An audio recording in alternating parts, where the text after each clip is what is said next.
আজকের এই ভিডিওটি অত্যন্ত গুরুত্বপূর্ণ হতে চলেছে, তাই সকলের কাছে অনুরোধ করব ভিডিওটিকে শেষ পর্যন্ত দেখুন।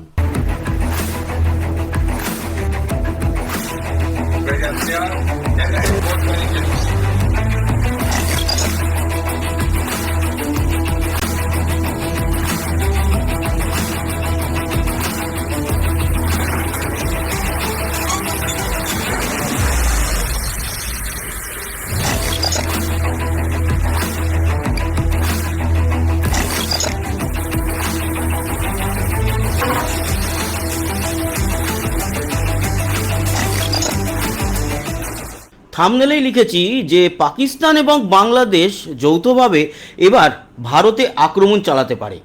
আর বিশ্বাস করুন, একজন ভারতবাসী হিসাবে চাই এটা করুক, বাংলাদেশ করুক এবং পাকিস্তান করুক।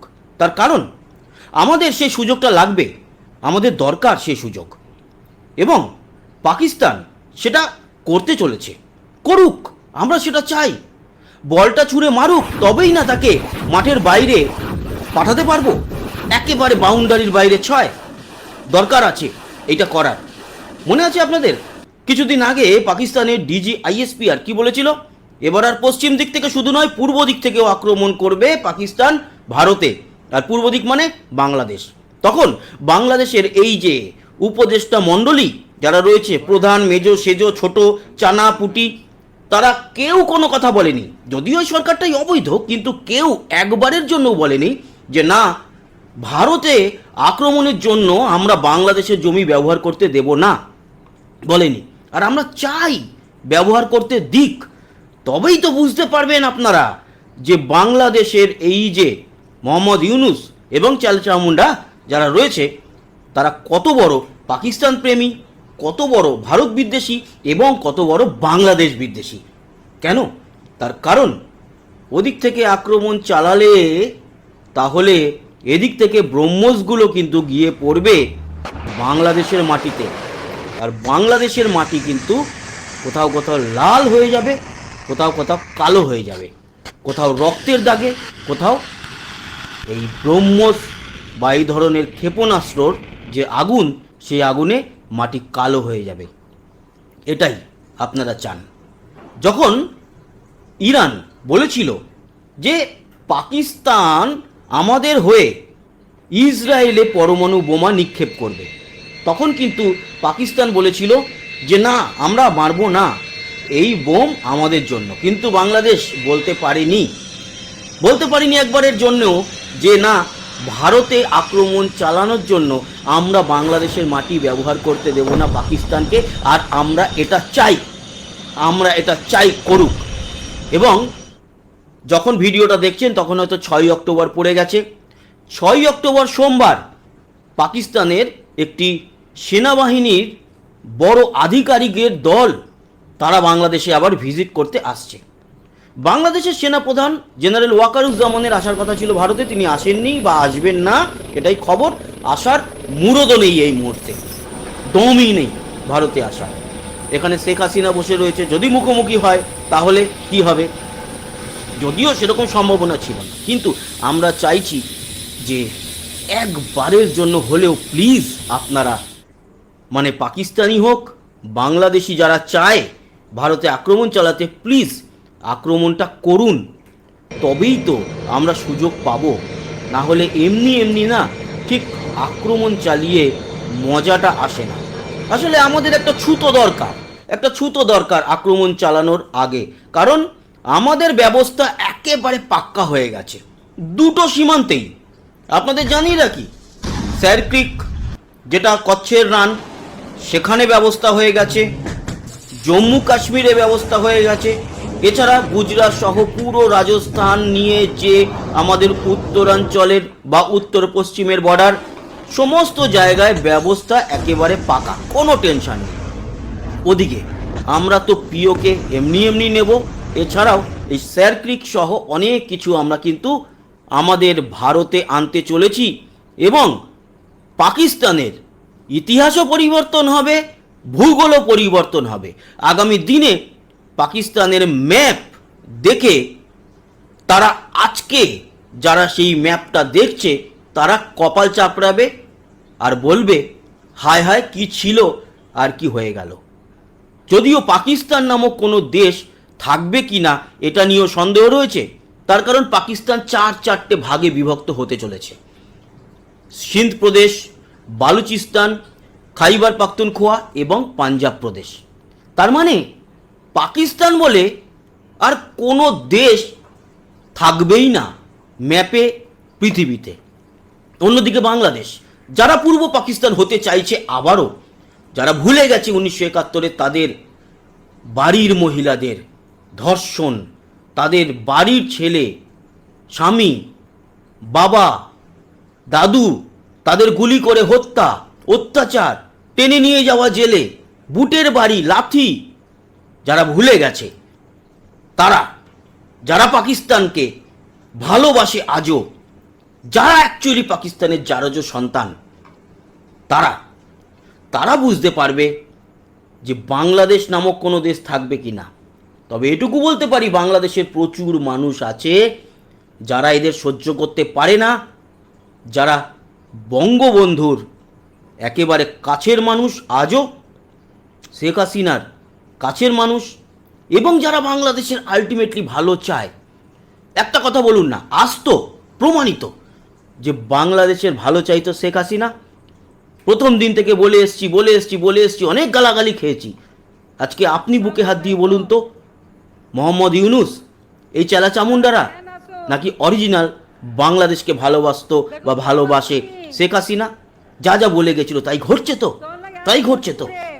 আমেরিকার সেনাবাহিনী এসে দখল নিচ্ছে, চলে আসছে পাকিস্তানের সেনাবাহিনী। আমরা তো চাই আসুক, তবেই তো আমরা এক্সপেন্ড করব। এই যে আমাদের চিকেন নেক নিয়ে এত সমস্যা, অনেকেই আমাদেরকে হুমকি হামকা মারে, কারণ ওটা যখন ভাগ হয়েছিল ভারত বাংলাদেশ এবং পাকিস্তান, মাফ করবেন ভারত পাকিস্তান, তখন পূর্ব পাকিস্তান ছিল, সে সময় থেকে এই সমস্যাটা আমাদের বুকের মধ্যে আটকে রয়েছে। আর এবার সেই সুযোগ, আমরা সেই চিকেন নেকটাকে এক্সপেন্ড করে অনেকটা শুয়োরের পেটের মতো করে নেব। মুরগির গলা থাকবে না, শুয়োরের পেট যেরকম হয় গোলগাপ্পা, ওই রকম গোলগাপ্পা বানিয়ে নেব। আর সাথে নর্থ ইস্ট, তারা নাকি ল্যান্ডলক কাকে বলে? এই ডক্টরেট মোহাম্মদ ইউনুস নোবেল জয়ী, তিনি জানেন আফগানিস্তান হলো ল্যান্ডলক, কিন্তু কখনোই আমাদের নর্থ ইস্টের স্টেটগুলো ল্যান্ডলক নয়। তার কারণ তারা পশ্চিমবঙ্গের চিকেন নেক দিয়ে এসে বঙ্গোপসাগরে ভিজিট করতেই পারে, অন্য দেশে তাদের আসতে হয় না। সমুদ্রে ভিজিট করতে গেলে যদি অন্য দেশের পথ ধরে যেতে হয় তবেই সেটা ল্যান্ডলক, সেটা আমাদের উত্তর পূর্বের রাজ্যগুলো নয়। কিন্তু তাও উনি যখন বলেছেন, ওনার যে খোয়াইশ, ইচ্ছা, সেটা পূরণ করে দেবো আমরা। চট্টগ্রামকে টোটালি, বিশেষ করে পার্বত্য চট্টগ্রামকে হালকা করে ফেনী নদী দিয়ে কেটে আমরা নর্থ ইস্টের সঙ্গে জুড়ে দেবো। তাহলেই আমাদের আর পশ্চিমবঙ্গের চিকেন নেক, তখন তো আর চিকেন নেক থাকবে না, হয়ে যাবে শুয়োরের পেট। তো শুয়োরের পেট দিয়ে ঢুকতেও পারবে, আবার ওই দিক থেকে লেজ চট্টগ্রাম দিয়ে আসতে পারবে। এই চট্টগ্রাম বা পার্বত্য চট্টগ্রাম কোনো দিনও পাকিস্তানের সঙ্গে যুক্ত হতে চায়নি। সেই সময় আমাদের এই নেহেরু, মহাত্মা গান্ধী, এরা সব ঘেটে ঘ করে রেখে দিয়েছিল। সেই সময় দক্ষ শাসকই ছিল না আমাদের। যদি থাকতো তাহলে এই ঘটনা কোনো দিন ঘটতো না, এত সমস্যাই থাকতো না। এখন সময় এসেছে এই সমস্যাগুলো সমাধান করার। খুব তাড়াতাড়ি এই সমাধানটা করে ফেলতে হবে। সময় কিন্তু একেবারে ঘনিয়ে এসেছে, আর এটা বিরাট বড় সুযোগ। কেন? তার কারণ পাকিস্তানের না আছে ঠিকঠাক সরকার, ঠিকঠাক মতো তাদের সেনাবাহিনী নেই, কোমর ভাঙা সেনাবাহিনী, যারা মিথ্যা কথা বাইরে রটিয়ে বেড়ায় সব সময়, যে আমরা এই করেছি ওই করেছি। আরে ভারতবর্ষে যদি করেই থাকিস, মানছি করেছিস, চল তর্কের খাতিরে মেনে নিলাম করেছি, কি হয়েছে?